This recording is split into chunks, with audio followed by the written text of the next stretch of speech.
que souvent on doit te poser la question, pourquoi un philosophe s'intéresse à ce type de questionnement, à ce type de sujet. Mais tes doctorats et la majorité de tes travaux se focalisent sur l'environnement. Donc, Tout à fait, oui, non, absolument.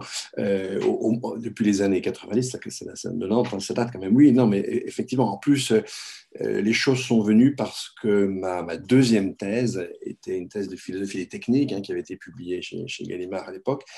Et puis, après Sciences Po, j'ai enseigné dans une université de technologie, une université où on formait des ingénieurs.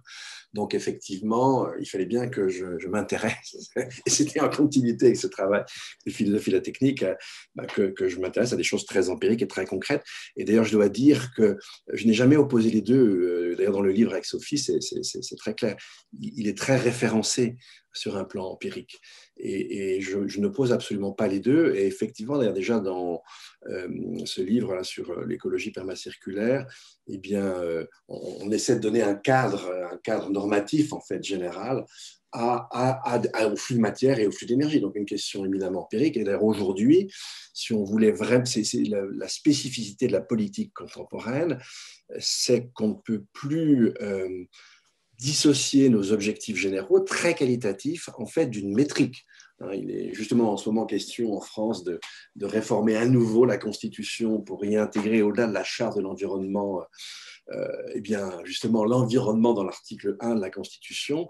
On voit bien la difficulté que ça pose, c'est-à-dire qu'une Constitution, c'est forcément des mots génériques, mais si on veut que ce qu'on introduit dans la Constitution ait un véritable effet, on ne peut pas se contenter de la Constitution, il faudrait coupler à la Constitution une loi.